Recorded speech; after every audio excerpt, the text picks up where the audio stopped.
O núcleo magnético ao lado é feito de chapas de aço elétrico de grão orientado M5.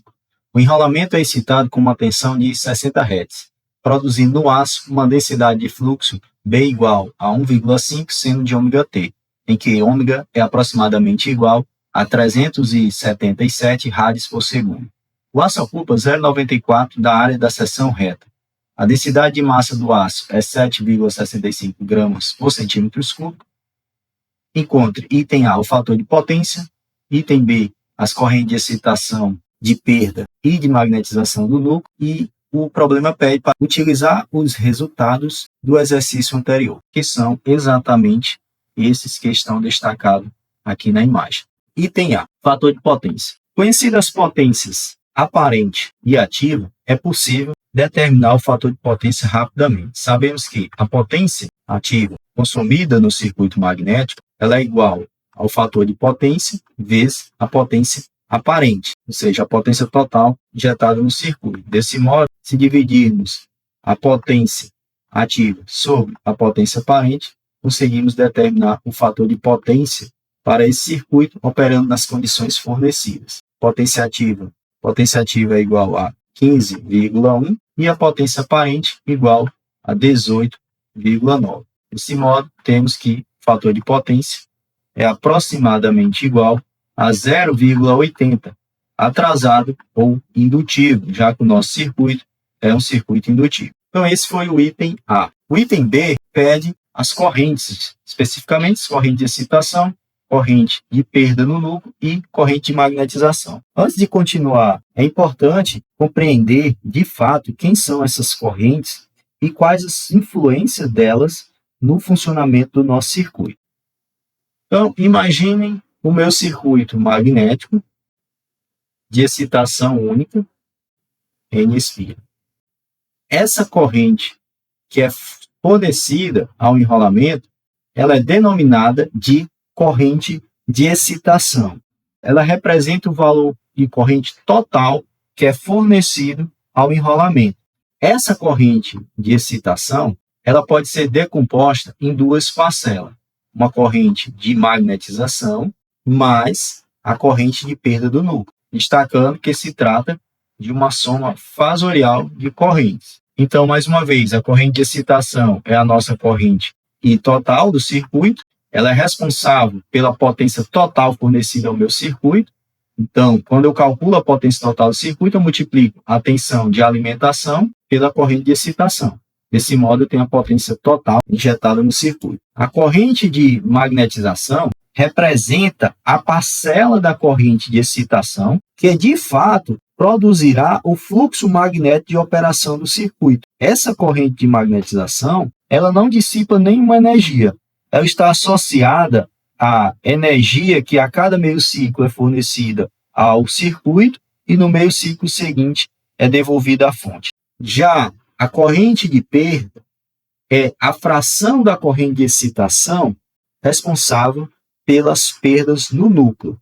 Perdas estas devido principalmente aos fenômenos de histerese e correntes de Foucault. Então, essa corrente que será responsável pela dissipação de potência. Nós podemos representar essas correntes das seguintes formas.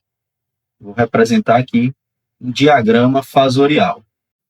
A corrente de excitação representa a corrente total, que é injetada no circuito. Parte dessa corrente irá resultar em perdas no núcleo, através de uma fração de corrente chamada corrente de perda do núcleo.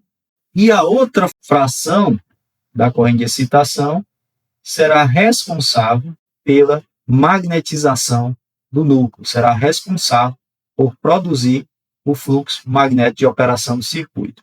Entre a corrente de excitação e a corrente de perda, existe uma fase elétrica, que é o próprio ângulo do fator de potência do circuito magnético, ou seja, o ângulo associado a esse fator de potência que calculamos no item A.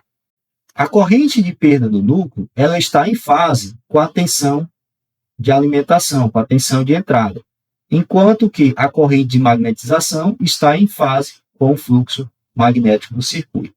Compreendendo esses conceitos, compreendendo esse diagrama fasorial, podemos determinar os valores de correntes de diferentes maneiras. Por exemplo, a corrente de perda do núcleo, IC, pode ser calculada multiplicando o valor da corrente de excitação pelo cosseno do ângulo do fator de potência. Ou seja, multiplicando pelo próprio fator de potência, pois o cosseno do ângulo do fator de potência é o próprio fator de potência.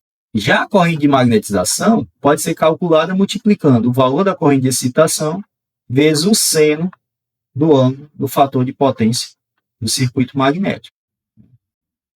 Como se calcula o ângulo do fator de potência? O ângulo do fator de potência é igual à função inversa do cosseno do próprio fator de potência.